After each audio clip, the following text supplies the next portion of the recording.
few days ago, we all met and we were talking about recruiting, active interviewing, and your experiences as you came onto Worthwhile, because I was the recruiter in that time period for you.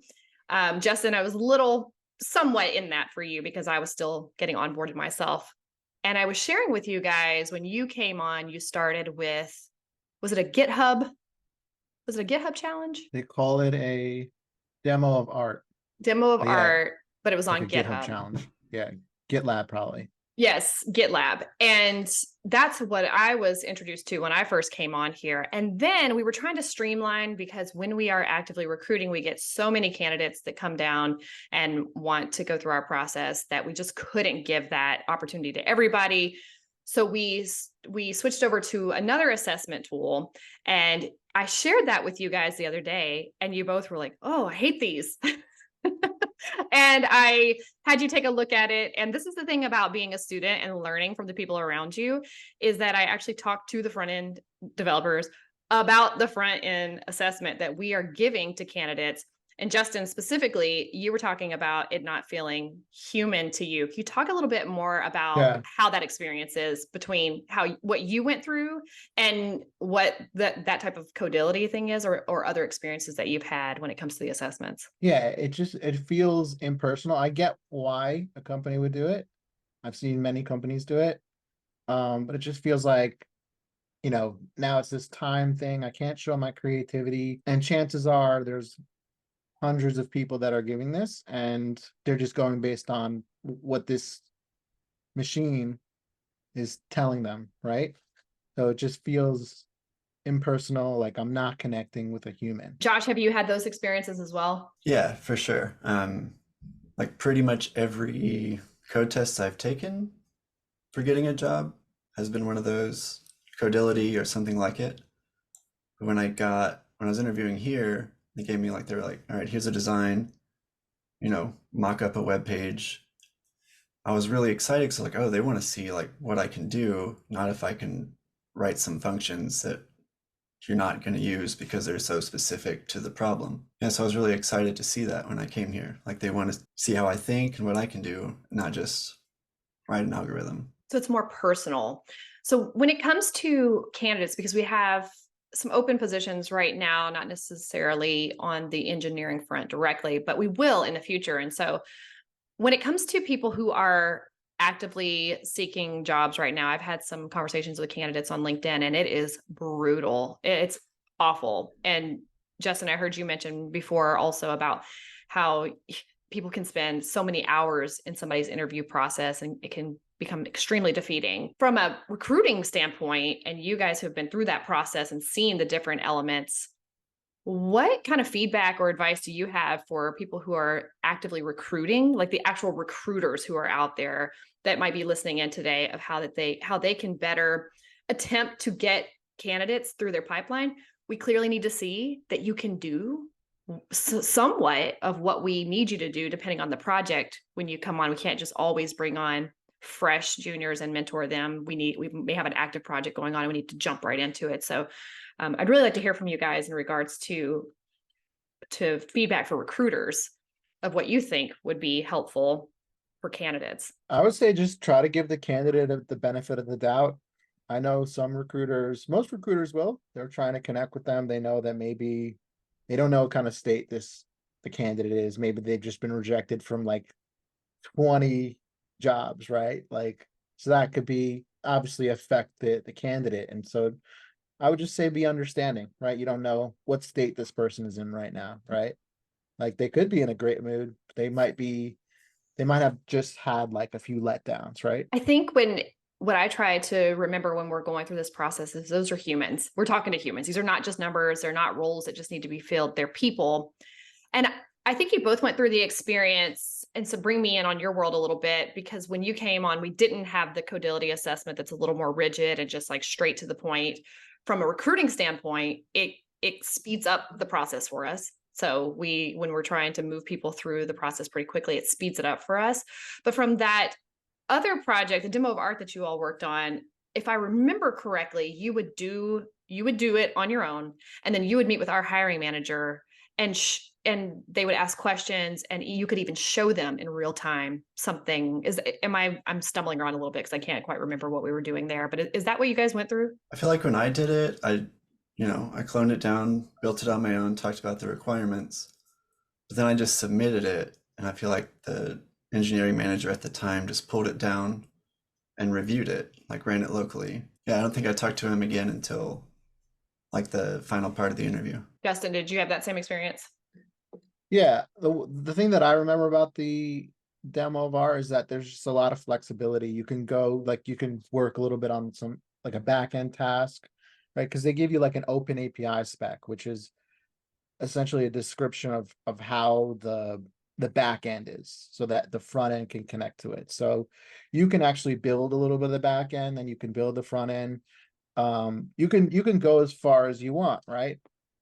They tell you to do 6 hours, right? Some people will probably do more because they really want the role, and they really want to impress someone or connect with someone at the company, right? I think we're trying to find this in between of how to display what a person can do, the level that they're at. So we know from a training perspective also what we're going to need to invest into that person to make sure that they're set up for success.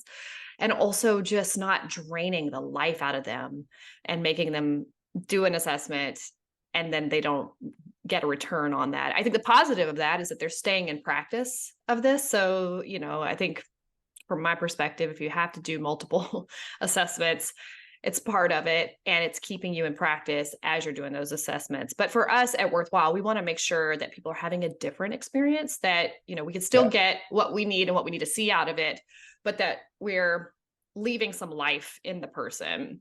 So from your guys' perspective, to be able to talk to people who are going through that right now, who are they've had like a million interviews, or they've submitted resumes and don't even get a call, what would you say to them? Like, if they're listening in here right now and they are like barely clinging and they put so much into getting an opportunity, what would you say to them, or share something from your experience or people that just held on and what came from that?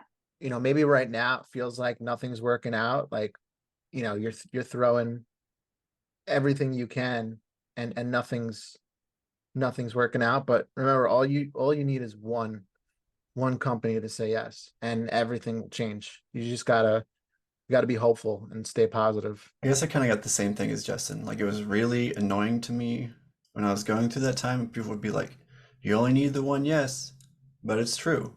Like, and I was probably annoyed because it had just come off of like being rejected again.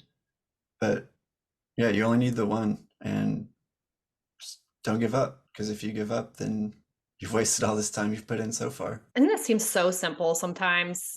I appreciate your honesty, Josh, of like, it's annoying to hear that. Like, don't tell me that. But it's so true. And I've felt like in my own personal experience that there's so much uncertainty when you are trying to find a job, because I think nowadays, most people are not just trying to find a job. They're trying to find a place that authenticity, where they can be themselves. They don't have to pretend.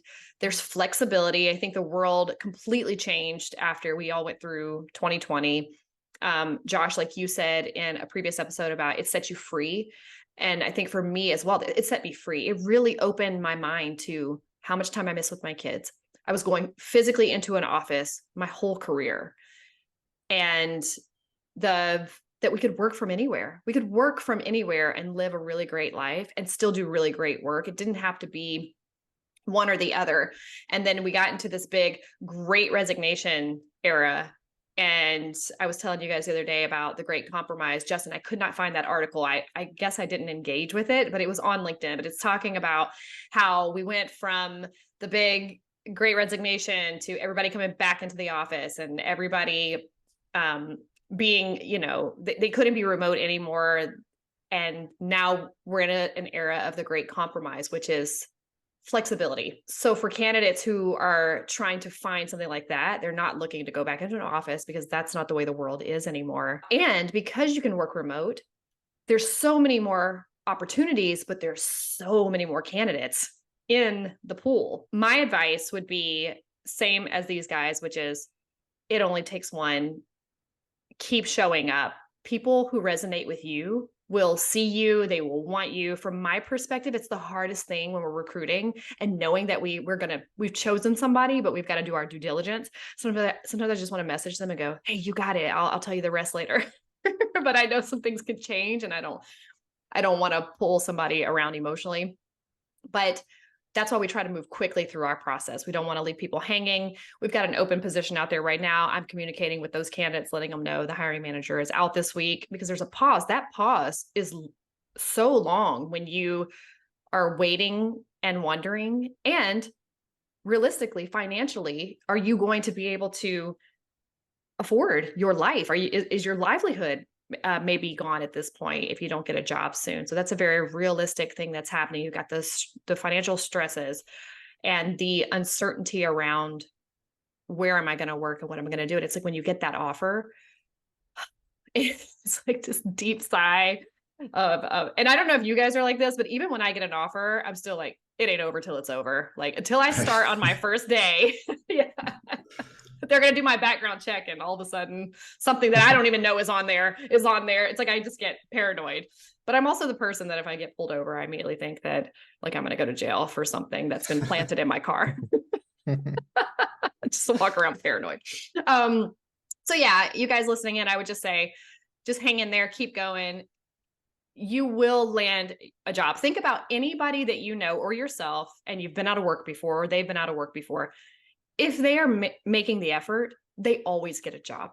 People always get a job. From a cognitive behavioral standpoint, we teach to think of what is the worst that's going to happen and chase that down and then work your way back. So if you think about being without a job and the worst thing that could happen, which I'm going to be homeless, I'll be on the streets. And you really think about how realistic is that? And what would I do before I hit that point? And what is the worst that's ever happened to me when this has happened? It's the uncertainty, the discomfort of the uncertainty and the unknown, which I don't know if you guys have experienced this. I also think that's a huge moment of opportunity, of growth and resilience. Have you guys had long waiting periods before in between jobs? Oh yeah. I mean, I've definitely had it where it's so long that I'm in a cycle of thoughts of that this is just going to continue to happen. But I think people just need to remember, right? I mean, they say that there are more jobs than there are candidates, right?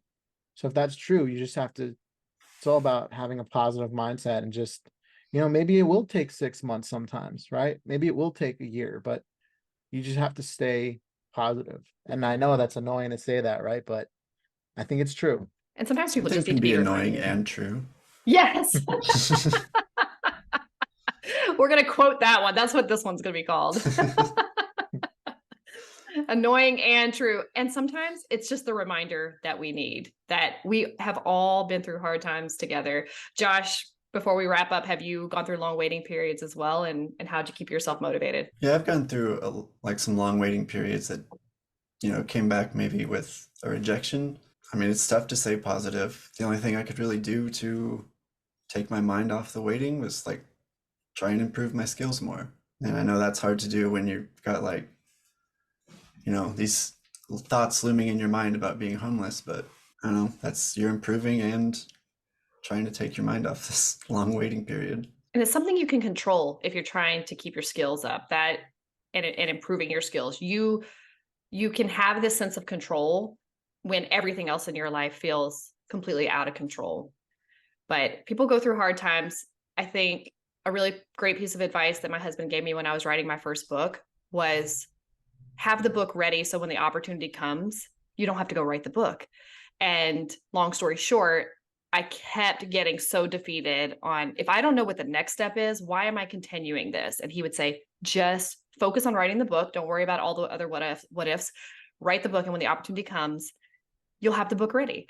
And essentially that's how that thing worked out for me. I met with somebody, we were having a conversation, and she said, if you ever write a book, let me know.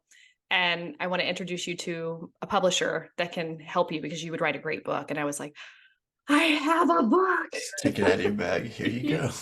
I'm like, well, I mean, here's that manuscript. But I had no idea that that opportunity was going to be at brunch one day, but I had the book ready. So thank you guys so much for sharing your insights. I hope this is helpful for anybody who's listening and struggling in their process. And if you have any feedback for people who are recruiting, leave that in our comments below. If you're watching this on YouTube, we'd really love to hear from your perspective. How do you think we can make interview processes realistic, where we can see what you got going on, but also not completely draining for you? Thanks again for listening, and we'll catch you in the next one. Oh my gosh, I just looked up. I was like, was I not recording that whole time? I see it says recording. I'm done. I was like, I'm done, y'all. It was fun. Oh, it does say recording. Like, well, that was a good run. I'm done. Good practice run. Just to say.